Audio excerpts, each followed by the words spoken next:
Hello and welcome to Starting a Men's Team Ministry to the widowed and single parents in your church. And this is the fourth in our series on men's team ministry and starting a men's team ministry in your church.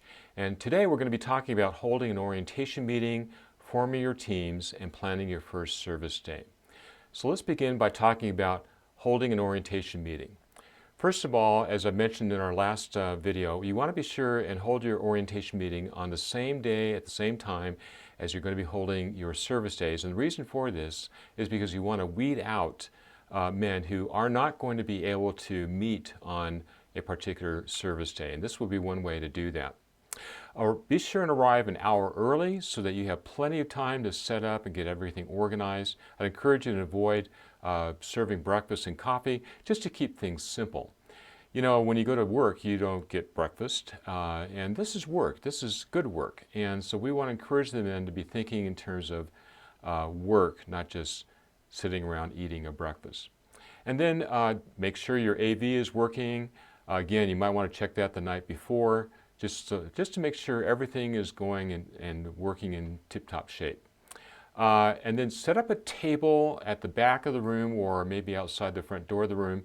And on that table, you want to have name tags, you want to have a registration form, you want to get the first and last names of your men along with their email address, which is very important. You want to place workbooks on this table along with pens or pencils on the table. And also you want to set up your chairs. I encourage you to set them up in semicircles. Semicircles tend to make it a lot more relaxed for men, and be sure and leave enough room between the chairs, maybe 3 or 4 inches. Men are bigger than women. They just need more space. This is going to be a longer meeting, and so men need to be comfortable. They need to be able to relax.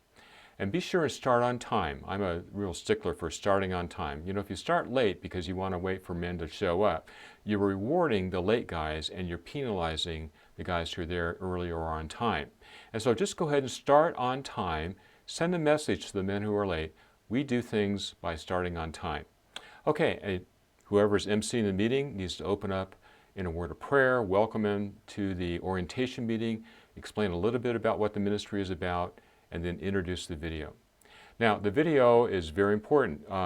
We have used this to help churches start men's team ministries in hundreds and hundreds of churches.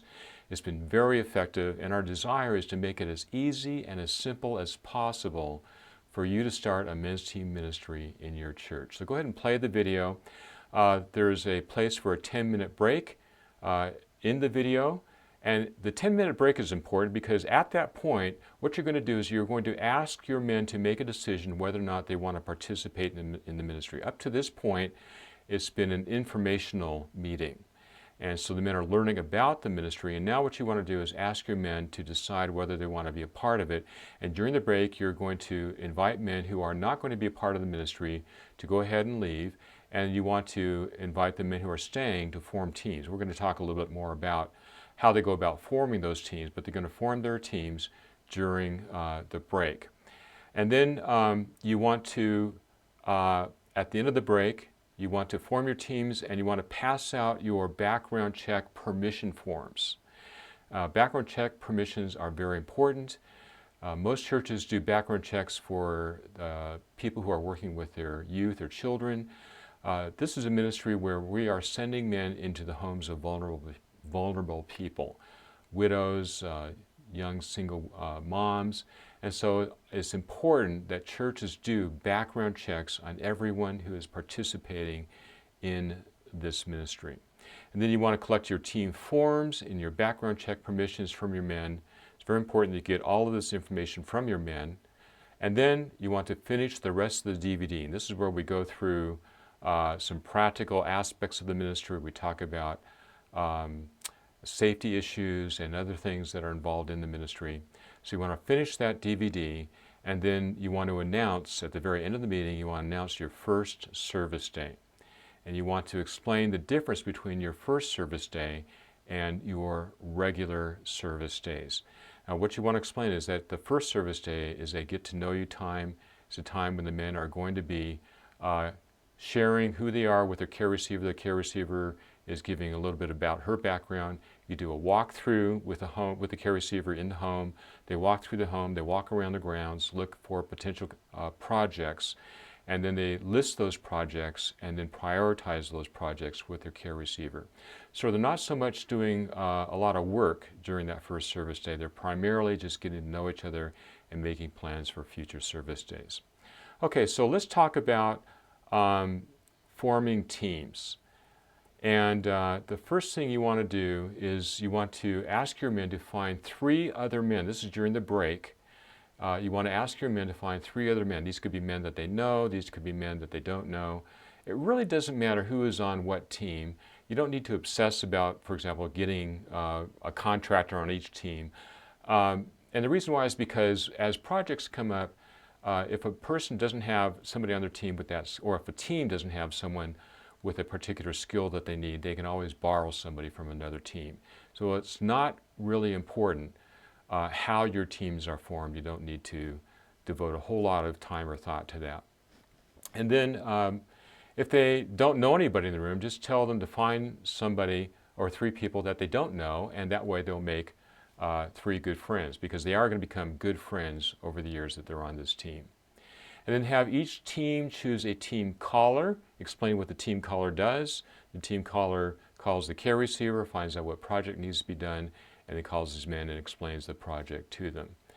And have them record their contact information on the card that you gave them, the team card, and there should be 1 card for each team, number of the teams, 1, 2, 3, 4, 5, 6, and then have spaces for the team members to list their names, their addresses, their phone numbers, and their email address.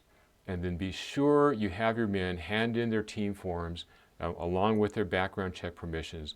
That's very, very important, because you're going to be sending them out rosters that you're making from these cards that they're handing in. Okay, so that's how you form your teams. Again, very simple. Now, what you want to think about is how to plan for your first service day. So at the end of your orientation, you're going to know how many teams you have. That's important information, because that's going to tell you how many care receivers you can recruit. So as soon as possible, you or whoever is going to be doing the contacting, contact potential care receivers and privately and individually in consultation with your church leadership. Now, some of your care receivers actually are not going to want a team. They're going to think, well, I don't really need a team, maybe a little pride or whatever. But so you just need to keep going down your list that you prioritize until you have enough care receivers to assign at least 1 care receiver per team. You want to be sure that you do your background checks on your men, and then you want to email each team their roster of team members, the contact information for the care receiver, and remind them of the first service day and ask the team caller to contact their team's care receiver. And then 4 to 5 days before your first service day, send out a mass email to all of your team members and your care receivers, reminding them that their first service day is coming up and that the team caller should be contacting the team's care receiver. And then on the Thursday or Friday before your Saturday first service day, you want to contact individually the team callers, and you want to make sure that they are doing what you asked them to do, that they call their team care receiver and they call their team members, and they're all organized. Okay, so here's the checklist. Hold your orientation meeting, form your teams, contact potential care receivers, do background checks, email your team rosters, email your team members their team rosters with care receivers assigned, and then send out a mass email of all team members and care receivers 4 to 5 days before your first service day. And then finally, follow up with an email to all team callers on the Thursday and Friday before your first service day. Okay, by now, you're coming up on your orientation meeting, and I'm sure things are getting excited all around your church. I hope that you have all of your questions answered in this video. If you haven't, feel free to contact me. I'm more than happy to help out. You can contact me at herbreese@yahoo.com. You can text me or email me. You can text me or call me at 303-880-8839. Again, 303-880-8839. Thank you, God bless, and we will see you in our next video. Bye-bye.